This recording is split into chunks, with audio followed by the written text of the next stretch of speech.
Hello everyone, मैं पूजा और दोस्तों स्वागत करती हूँ आपका स्ट्रेस फ्री गार्डनिंग पे।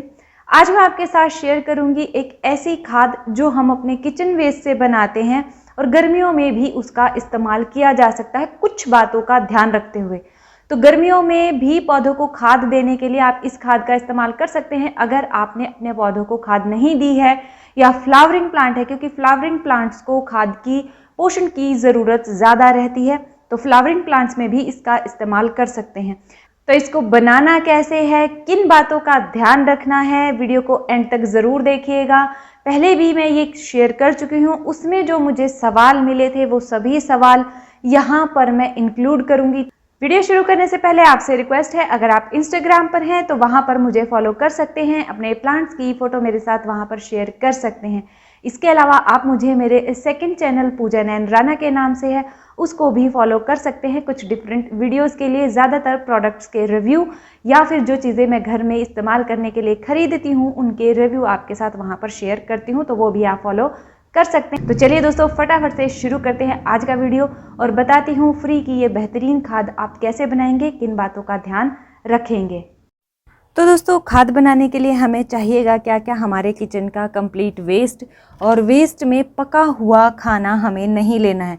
सिर्फ हमें अपनी सब्ज़ी जो हम छिलते हैं उनके छिलके, कोई भी सलाद, कोई भी फ्रूट, इवन आप अंडे के छिलके का इस्तेमाल भी कर सकते हैं, कोई प्रॉब्लम, लेकिन पका हुआ खाना हम अवॉइड करेंगे, पका हुआ खाना इसमें नहीं डालेंगे। दूसरी जो बात ध्यान रखेंगे वो रखेंगे कि जैसे ये केले के छिलके हैं, इतने बड़े बड़े पीसीज आपको नहीं लेने। जैसे तरबूज का ये छिलका है तो इतना बड़ा बड़ा नहीं, उसको थोड़ा छोटा कर लें तो ज़्यादा ठीक रहेगा। बड़े में क्या होता है कि वो फिर आप जब कहीं उसे डिकम्पोज करने के लिए डालेंगे, या मैं कहूँ उसमें इतनी जल्दी नहीं बनेगा। छोटे पीस होंगे उतनी जल्दी और उतना नीटली काम हमारा होगा। तो छोटे पीस कर लेने हैं थोड़े से, बड़े बड़े पीस अवॉइड कीजिएगा। और जो चीज़ अगली हमें चाहिएगी वो चाहिएगी एक पुरानी बकेट। मैं ये पेंट की पुरानी बकेट का इस्तेमाल कर रही हूँ जिसमें छेद नहीं है, किसी तरीके की लीकेज नहीं होनी चाहिए। तो बस ये चीज़ें लेनी है। इसके अलावा मेन एक चीज़ और लेनी है, वो है नीम के पत्ते। नीम के पत्ते आप देख सकते हैं, और नीम के पत्ते डालने का जो फ़ायदा होगा वो आप सोच भी नहीं सकते, क्योंकि जड़ों में जो फंगस है या फिर मैं कहूँ ये एक इंसेक्टिसाइड का काम आपके लिए करेगा। इसीलिए हमें नीम के पत्तों का इस्तेमाल ज़रूर करना है। नीम के पत्ते आपके पास नहीं है, नीम खली का पाउडर है तो वो भी ले सकते हैं। इसकी स्टेम्स को भी आप छोटा छोटा काट कर डाल सकते हैं, या जो ये छिलका होता है इनका, ये छिलका ये भी आप ले सकते हैं, छिलका उतार के वो भी डाल सकते हैं। तो नीम के पत्ते भी हम ज़रूर लेंगे, और इनको हम छोटा छोटा पत्ते ही ले लेंगे या छोटा काट लेंगे, इतनी बड़ी बड़ी स्टेम नहीं लेंगे। तो चलिए अब हम इनको डाल लेते हैं। जो ये बड़े बड़े पीसीज हैं इनको मैं छोटा कर लेती हूँ ताकि ये फिर तंग ना करे जब हम स्ट्रेन वगैरह करें या इसको आगे की प्रोसेस में प्रॉब्लम ना हो। तो ये हम करेंगे। इसके अलावा एक चीज़ और करेंगे, लेकिन वो करेंगे 2 से 3 दिन बाद या 4 दिन बाद। क्या करेंगे वो 2-4 दिन बाद ही की प्रोसेस में हम बात करेंगे। दोस्तों, केले के जो छिलके होते हैं वो फ्लावरिंग प्लांट्स के लिए बहुत अच्छे होते हैं, तो ज़रूर ऐड कीजिएगा। इसके अलावा जो पपीते के छिलके होते हैं वो भी बहुत अच्छा काम करेंगे आपके फ्लावरिंग प्लांट्स के लिए। नाइट्रोजन की मात्रा बहुत अच्छी होती है। इसके अलावा उसमें फास्फोरस, पोटेशियम की मात्रा भी काफ़ी अच्छी होती है, जो हमारे प्लांट्स की ग्रोथ को हेल्प करेगा फ्लावरिंग तक ले जाने के लिए, या मैं कहूँ ज़्यादा से ज़्यादा फ्लावरिंग करने के लिए। अंडे के छिलके में कैल्शियम होता है तो वो भी हमारे प्लांट को इसके थ्रू मिल जाएगा। तो ये सारी चीज़ें हम डाल लेंगे अपने। तो ये किचन वेस्ट पूरा हमने डाल लेना है। देखिए, घिया के छिलके, आलू के छिलके सभी मैंने लिए हैं। सिर्फ ध्यान रखिएगा पका हुआ खाना नहीं डालना है। नीम के पत्ते भी अब हम इसमें से अलग, जैसे ऐसे छोटे छोटे जो पार्ट हैं वही डालेंगे। तो दोस्तों ये देखिए, अब ये हमने डाल लिया है। वैसे तो आप इसको इतना फिल कर सकते हैं, आधे से थोड़ा ज़्यादा इसमें अपना कचरा फिल कर लीजिए, भर लीजिए। और फिर इसमें जो अगली चीज़ हम डालेंगे वो डालेंगे पानी, और पानी इतना डालेंगे कि ये डिप हो जाए, पानी इसके ऊपर रहे, इतना पानी डालेंगे।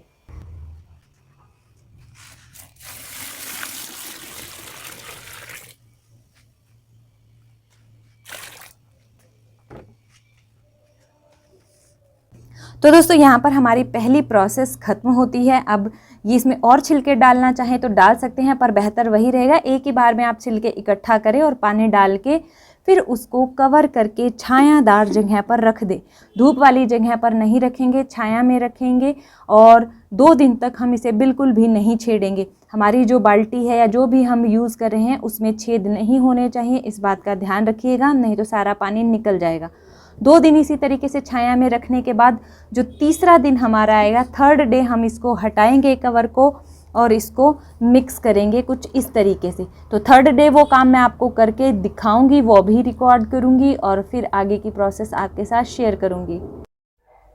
तो दोस्तों इसको रखे हुए 2 दिन हो गए हैं और आज हम करेंगे ये काम, जो कि है इसको घुमाने का। अच्छे से नीचे तक घुमाएंगे ताकि एरिएशन इसमें अच्छे से हो जाए और नीचे जो बैठ गई है छिलके वगैरह वो अच्छे से ऊपर आ जाएं और मिक्स हो जाएं। और ये रिपीट करेंगे हर 2 दिन में। तो दोस्तों यहाँ पर 6 दिन लगभग इसको हो गए हैं। 7 दिन से ज़्यादा आपको नहीं रखना है।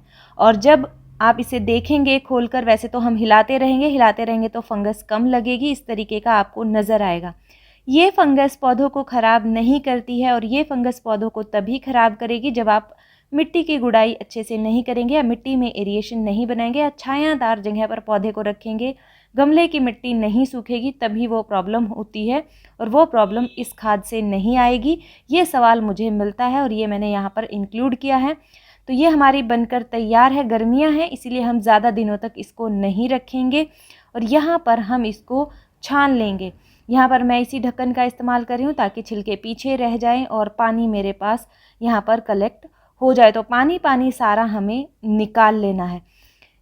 जो पानी हमने निकाला है उसमें छिलके अगर जैसे इसमें आ गए हैं, आपको ध्यान रखना है छिलके आप निकाल दें, क्योंकि छिलके गमले में पड़े हुए अच्छे नहीं लगेंगे और वहाँ पर मक्खियाँ वगैरह पनपेंगी, तो वो आप ज़रूर कीजिएगा।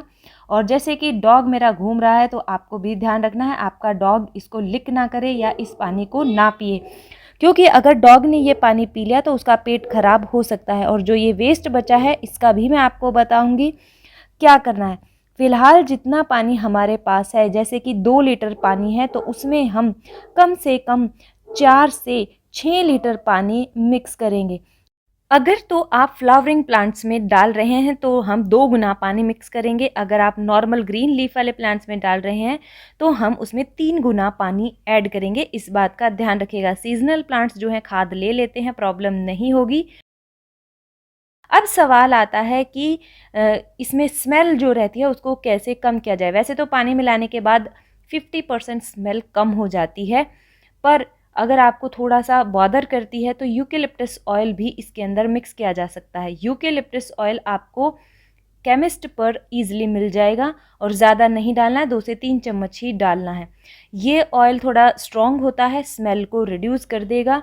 और अगर आप इसमें नहीं मिलाना चाहते तो खाद को डालने के बाद गमलों में 2-2 ड्रॉप डाल सकते हैं, कोई प्रॉब्लम नहीं होगी। आप गमलों में डालेंगे तो वो मुझे लगता है ज़्यादा बेहतर रहेगा, पर ये भी 30 to 40% ही जो इसकी स्मेल है उसको कम कर पाएगा। 20% तक स्मेल ज़रूर रहेगी। अब इसे हमें डालना कैसे है, तो मिट्टी की हम गुड़ाई करेंगे। गमलों में अच्छे से गुड़ाई कर ले और मिट्टी को थोड़ा सुखा लेंगे तो बेहतर रहेगा। थोड़ी सूखी मिट्टी में डालेंगे तो ये बहुत जल्दी पौधों को मिलेगा। तो गुड़ाई कर लेनी है, मिट्टी का सूखा होना बहुत ज़रूरी है, तभी हम इस खाद का इस्तेमाल करेंगे। दोनों बातें ध्यान रखिएगा। और जब मिट्टी अच्छे से सेटल हो जाए कुछ दिनों बाद फिर से एक बार गुड़ाई कर दीजिएगा, ताकि जो वो फंगस का इशू ऊपर वाइट लेयर बन जाती है वो ना बने। हालांकि अच्छे से फर्मेंट होने के बाद वो वाइट लेयर नहीं बनेगी, मिट्टी में जाने के बाद जब मिट्टी वैसे ही पड़ी रहती है तभी ये प्रॉब्लम आती है। तो ये चीज़ आपको करनी है। फ्लावरिंग प्लांट में आपको 2 गुना पानी और नॉर्मल प्लांट में 3 गुना पानी मिक्स करेंगे। इसके अलावा कुछ और बातें भी हैं जो आपको ध्यान रखनी होंगी। तो ये काम आप जो ये खाद है ये ईज़िली अपने सभी पौधों में दे सकते हैं अच्छी ग्रोथ के लिए गर्मियों में। तो दोस्तों इस तरीके से इस खाद को बनाना और देना है। अब एक सवाल आपके दिमाग में भी आएगा कि जो वेस्ट हमने यूज़ कर लिया है और जो बच गया है उसका हम क्या करें। अगर तो आप कंपोस्ट बनाते हैं, खाद बनाते हैं किचन वेस्ट से, तो उसमें इसको डाल सकते हैं, थोड़ी सी मिट्टी इसमें मिलाकर, इसके अलावा आपके घर के पास कहीं मिट्टी वाला एरिया है तो उसमें आप इसको डाल सकते हैं। छोटा सा गड्ढा बना लीजिए और ये बचा हुआ मटेरियल उसमें डाल दीजिए, ऊपर से मिट्टी से कवर कर दीजिए। महीने में उसमें ये खाद बन जाएगी और आपके पौधों को पोषण दे पाएगी। आप इसे निकाल कर गमलों में भी इस्तेमाल कर सकते हैं। इसके अलावा तीसरा तरीका ये भी अपना सकते हैं कि अगर आपके पास कोई गमला खाली पड़ा है तो उसको आप 30% मिट्टी तक भर लीजिए, फिर ऊपर से ये वेस्ट डाल दीजिए और ऊपर से मिट्टी भर कर रख दीजिए। 2 महीने बाद आप उस मिट्टी में नया पौधा लगा सकते हैं। पोरस मिट्टी बनकर तैयार होगी और पोषण वाली मिट्टी बनकर भी तैयार होगी। तो इस तरीके से आप उसका इस्तेमाल कर सकते हैं। उम्मीद करती हूँ ये वीडियो आपके लिए किसी न किसी रूप में हेल्पफुल जरूर रही होगी। अगर हाँ तो लाइक कीजिएगा। आप ही के जैसे आपके दोस्त हैं, गार्डनिंग करना पसंद करते हैं या फैमिली मेम्बर्स हैं, उनके साथ आप ये वीडियो शेयर भी कर सकते हैं। मिलते हैं नेक्स्ट वीडियो में, तब तक के लिए अपना बहुत सारा ध्यान रखिए, खुश रहिए, बाय बाय।